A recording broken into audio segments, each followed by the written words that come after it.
So this is our, let me see, 1, 2, 3, 4, 5, sixth meeting. And at this point, we're now getting into the part of the book where Montag has met Clarice. We know how different that conversation is than the one that he has with his wife, who doesn't even seem to be really connected as a human being. And then we also see how different it is from his life as a fireman. I know that some people have read and some people haven't. So what do you guys know so far about the fireman that Montag is versus, say, the fireman that we have in our community? He fires. I don't know. You can go ahead. They start fires. We don't. Yeah, and why do they start fires?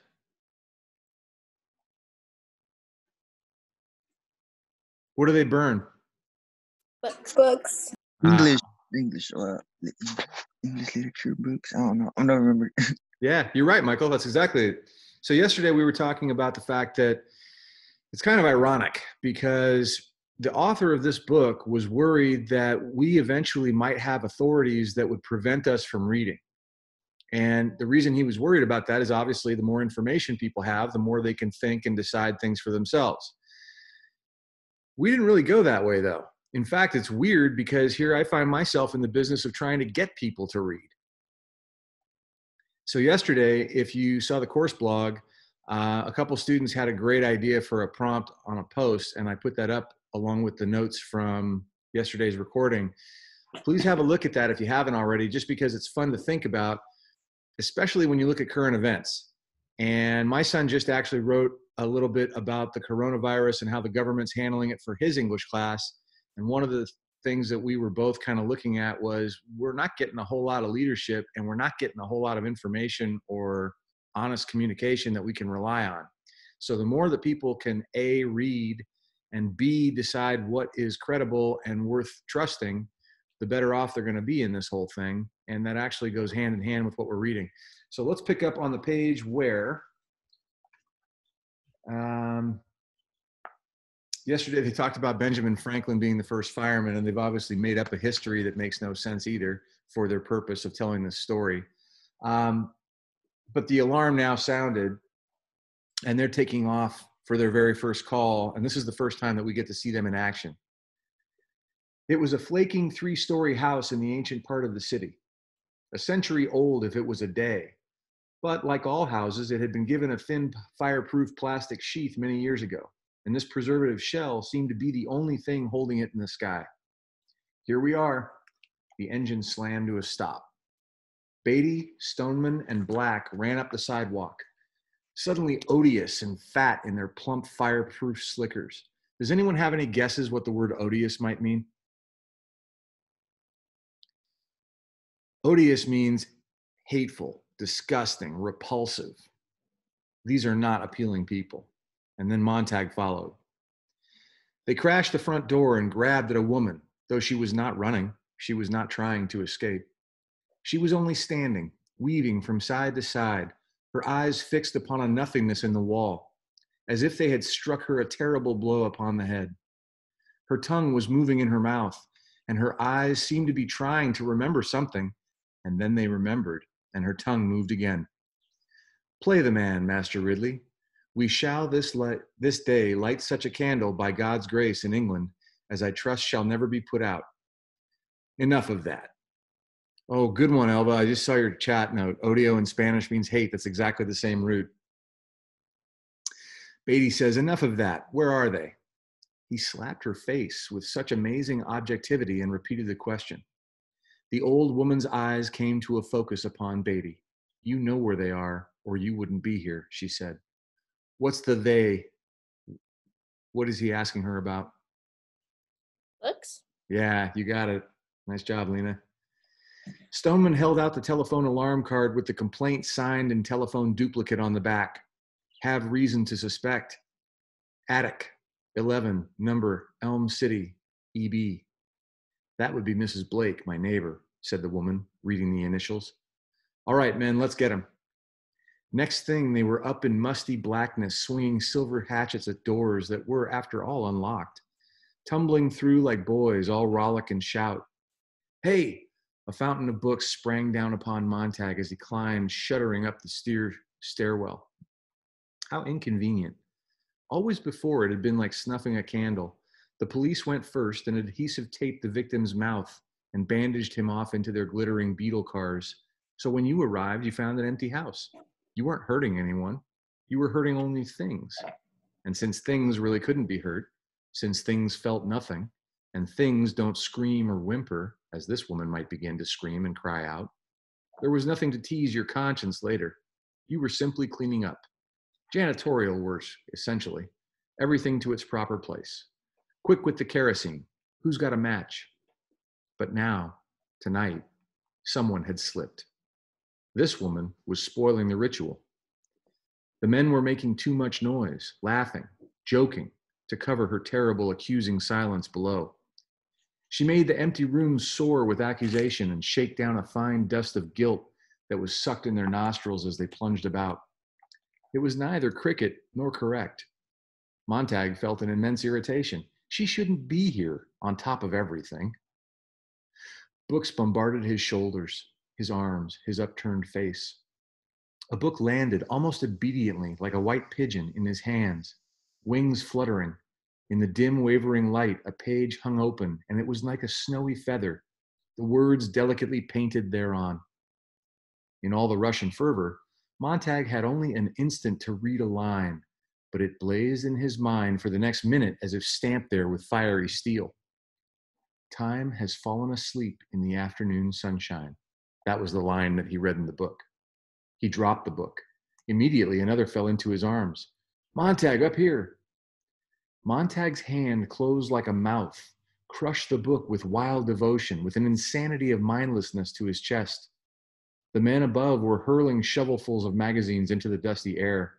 They all felt like slaughtered birds, and the woman stood below like a small girl among the bodies. Montag had done nothing. Now, this is an important paragraph, and I'll tell you why after I read it. Montag had done nothing.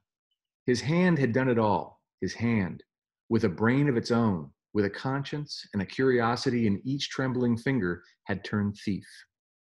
Now it plunged the book back under his arm, pressed it tight to sweating armpit, rushed out empty with a magician's flourish. Look here, innocent, look. He gazed, shaken at that white hand. He held it way out, as if he were far-sighted.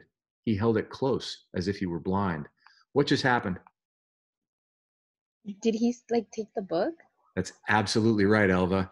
He took the book, but because he knows he can't legally do this, if he gets found out, they're going to burn his house and destroy his life. So he steals it quietly. But if you think about that paragraph, his hand had done it all. It's almost as though he's looking at his hand and it's like it's not him. I got to tell you, as I read this is the very first time I've ever taught this book with my own books right behind me. But you can imagine whose side I'm on here. Yeah. Think about how the old woman sees this as we go on. Montag, he jerked about. Don't stand there, idiot. The books lay like great mounds of fishes left to dry. The men danced and slipped and fell over them. Titles glittered their golden eyes, falling, gone. Kerosene. They pumped the cold fluid from the numeraled 451 tanks strapped to their shoulders. They coated each book. They pumped rooms full of it. They hurried downstairs, Montag staggering after them in the kerosene fumes. Come on, woman. Do you notice, by the way, as we study the syntax of Bradbury's writing, how short these sentences are? Yesterday, when we were talking about Montag dreaming, the sentences were these complete run-on sentences. I had to catch my breath 2 or 3 times in the middle of each one. But when we have the dialogue, it's just like, boom. It's kind of like from The Great Gatsby when Tom hits, oh shoot, what's her name? I've already forgotten. Myrtle. Myrtle. Yeah. Remember how short that was? And we see the same type of technique here because it's almost like we're watching the video of this happening. We see this action, we hear that line. We see that action, we hear that line. The woman knelt among the books, touching the drenched leather and cardboard, reading the gilt titles with her fingers while her eyes accused Montag. You can't ever have my books, she said. You know the law, said Beatty. Where's your common sense? None of those books agree with each other. You've been locked up here for years with a regular damn Tower of Babel. Snap out of it. The people in those books never lived. Come on now. She shook her head. What does he mean that the people in those books never lived? Probably they got burned up. I don't know. They burned Well, the book. No. well, that's a good question. Let's take this book. Is Guy Montag a real person? No, they're just characters. Yeah, so there was never really a Guy Montag, right? Yeah. Now, to you and me, we're learning about ideas through this author's writing. So does it matter that he was never a real person? Nope. Not to us. No, it still gives us ideas to think about. In fact, sometimes it's more meaningful because the ideas are what last. But to a man like Beatty, he doesn't care. The whole house is going up, said Beatty. The men walked clumsily to the door. They glanced back at Montag, who stood near the woman. You're not leaving her here, he protested. She won't come. Force her then. Beatty raised his hand in which was concealed the igniter. We're due back at the house. Besides, these fanatics always try suicide. The pattern's familiar. Montag placed his hand on the woman's elbow. You can come with me. No, she said. Thank you anyway. I'm counting to 10, said Beatty. 1, 2, please, said Montag. Go on, said the woman. 3, 4, here. Montag pulled at the woman. The woman quietly replied, I want to stay here. 5, 6, you can stop counting, she said. She opened the fingers of one hand slightly, and in the palm of the hand was a single slender object, an ordinary kitchen match. The sight of it rushed the men out and down away from the house. Captain Beatty, keeping his dignity, backed slowly through the front door, his pink face burnt and shiny from 1,000 fires and night excitements. God, thought Montag, how true. Always at night the alarm comes, never by day. Is it because fire is prettier by night? More spectacle? A better show? The pink face of Beatty now showed the faintest panic at the door. The woman's hand twitched on the single matchstick. The fumes of kerosene bloomed up about her. Montag felt the hidden book pound like a heart against his chest. Go on, said the woman. And Montag felt himself back away and away out the door, after Beatty, down the steps, across the lawn, where the path of kerosene lay like the track of some evil snail. On the front porch, where she had come to weigh them quietly with her eyes, her quietness a condemnation, the woman stood motionless. Beatty flicked his fingers to spark the kerosene. He was too late. Montag gasped. The woman on the porch reached out with contempt to them all and struck the kitchen match against the railing. People ran out of houses all down the street. They said nothing on their way back to the firehouse. Nobody looked at anyone else. Montag sat in the front seat with Beatty and Black. They did not even smoke their pipes. They sat there looking out the front of the great salamander as they turned a corner and went silently on. Now, before I read further, I've got a question. I'm really curious if anyone can make this connection. This year, we talked about one philosopher in ancient Greece who cared so much about thinking that when the government gave him a choice between living and dying, all he had to do was stay alive, but he had to shut up. And Was he it? said, Oh, huh? sorry. Did you get it? Yeah, I remember talking about him. Do you remember his name? Was it like Aristotle? Yeah, you're on the right track, though. Same civilization. Starts with an S. Oh. No, I can't remember, but I remember like talking about.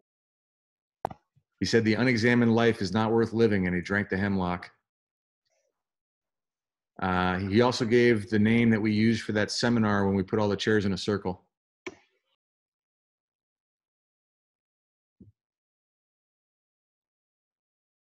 Socratic. Winner. Socrates. That's right, Socrates. Master Ridley, said Montag at last. What? Said Beatty. She said Master Ridley. She said some crazy thing when we came in the door. Play the man, she said. Master Ridley, something, something, something. We shall this day light such a candle by God's grace in England as I trust shall never be put out, said Beatty. Stoneman glanced over at the captain, as did Montag, startled. Beatty rubbed his chin. A man named Latimer said that to a man named Nicholas Ridley as they were being burnt alive at Oxford for heresy on October 16th, 1555. Montag and Stoneman went back to looking at the street as it moved under the engine wheels. "Oh, I'm full of bits and pieces," said Beatty. "Most fire captains have to be. Sometimes I surprise myself. Watch it, Stoneman." Stoneman braked the truck. "Damn," said Beatty. "You've gone right by the corner where we turn for the firehouse." How do you think it would be for anyone really to watch somebody else care so much about anything that they were willing to die for it, and in such dramatic fashion by burning up with their homes? Can you think of any emotions that might go with someone who had to see that? It could be like a little inspiring, I guess. Yeah, I could see that. But I think to actually see it in person, wouldn't it be horrifying? Yeah. It would. I have a hard time even imagining. I've read this book, I don't know how many times, and for the rest of the firemen, they don't really seem to connect with people, so I don't know how affected they might be. But for Montag, oh. So now the scene changes. And in the book, I don't know if you can see this. I'm going to try and put it up to the screen or to the camera, but you can see where there's a gap in the text between the paragraphs.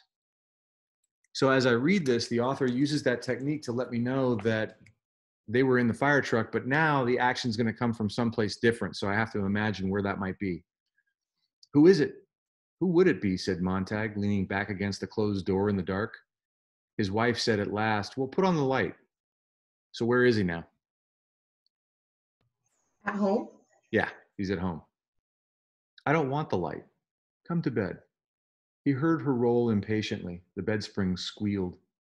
"Are you drunk?" she said. So it was the hand that started it all. He felt one hand and then the other work his coat free and let it slump to the floor. He held his pants out into an abyss and let them fall into darkness. His hands had been infected, and soon it would be his arms. He could feel the poison working up his wrists and into his elbows and his shoulders, and then the jump over from shoulder blade to shoulder blade like a spark leaping a gap. His hands were ravenous. What does ravenous mean? Ravenous is like so hungry you could eat all of your food and then everybody else is at the table. And his eyes were beginning to feel hunger, as if they must look at something, anything, everything. So in that paragraph, we have two metaphors. One is poison and the other is hunger. What are they referring to? There's no literal, he's not actually hungry and he's not actually being poisoned, but something's going on here. What is it? Is it like his need to want to like look at the books? That's exactly right, Elva. So if you've ever had a feeling like in a little part of your mind, you've wanted something and then it grows and grows and grows, that's the experience that the author wants us to get right now. His wife said, "What are you doing?" He balanced in space with the book in his sweating cold fingers. A minute later, she said, "Well, don't just stand there in the middle of the floor." He made a small sound. "What?" she asked. He made more soft sounds. He stumbled toward the bed and shoved the book clumsily under the cold pillow. He fell into bed and his wife cried out, startled. He lay far across the room from her on a winter island separated by an empty sea. She talked to him for what seemed like a long while, and she talked about this and she talked about that, and it was only words.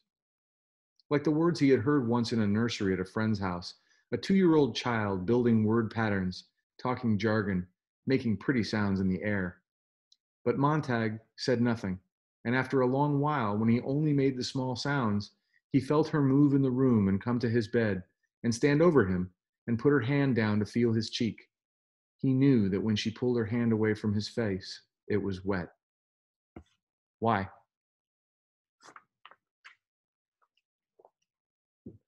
Why was Montag's face wet?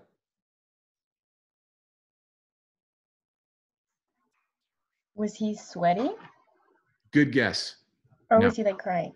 Yeah. Crying? Yeah, he was crying.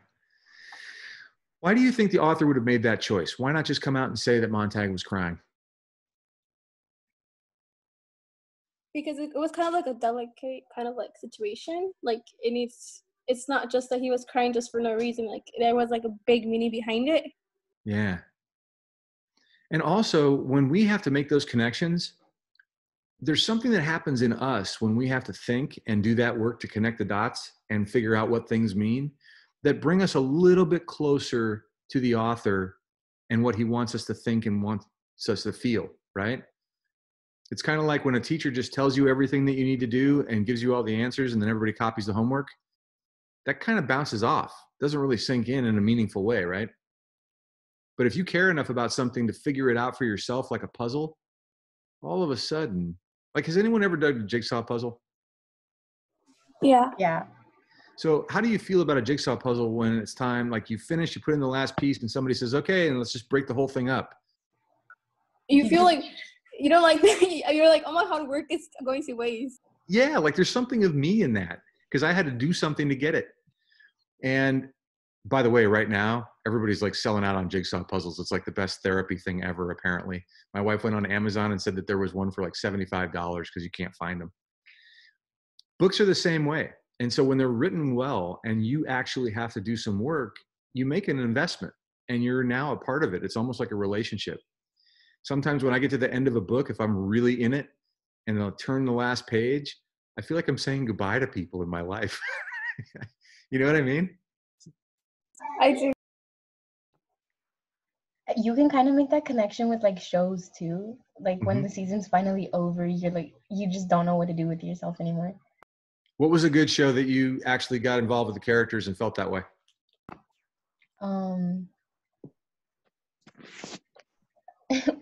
I watched so many of them. Yeah, Probably. I think you're right. Like I can't think of any right now. Okay. Well, we'll come to you as our resident TV critic next time. So just like we did yesterday, before I sign off, does anybody have, is that a good topic for a post for today? Or does anybody have any specific questions they'd like me to think about as I put the course blog together for this afternoon? I feel like that's like a good post to like actually get people thinking about it. Okay, great. I'll use that passage and I'll use this conversation as the foundation for that. Now, one of the things I was talking about with other teachers this morning, there was a teacher whose name I won't use who said, well, how do we make students accountable these days? And I thought, oh man, we don't. Accountability is not something that I'm going to do to you. What I'm hoping is that just like in a regular class, that we're all learning our way through how to grow and get better, and that accountability is something that you're growing in you. And right now I'm preaching that to the people who show up. So this group has been here pretty much all week long and you guys are rocking it. And I'm really appreciating that because we get to learn out loud in a way that I think sometimes is more of a conversation than we get to have in class. If you have friends who have not been showing up, please put them in touch with me. If someone can't get access or it's uncomfortable to get online from home or they're having trouble getting to the course blog, I really want to know so that I can help them. And if someone is just taking advantage to not do work, well, look, this isn't for a grade. I'm not going to make any threats. I just want to support people through this really challenging time. But I also see a really wonderful chance to continue learning and growing in a way that we can be proud of when we look back, just like I was saying earlier in the week. So as we head into the weekend, I just want to say thank you. It makes me feel good to see you guys. If you need anything over the weekend, send me an email. If you're in the AP class, remember we're meeting at 2 to talk about the exam. And does anybody have anything to share before we go? I like your hat. Thank you. It's Kermit the Frog sipping tea. Yeah. I have a sticker on it of that too. Do you? Yeah. You know what goes along with that then, right? There's a lot of things that could go with that. Ain't none of my business. Well, we'll have that conversation on a different day. But for now, I want to wish you guys all as long as Vivica's online, if you haven't seen her blog, check it out. I didn't know that you've been doing so much writing elsewhere, Vivica, and it's awesome. Thank you for sharing that. Mm-hmm. So everybody else, have a nice weekend. If you need me, you know where to find me online, and I'll see AP at 2 o'clock. And the rest of everybody, I'll see you Monday at 1. Bye, Dr. Preston. Bye. Bye, Dr. Bye. Bye. Bye.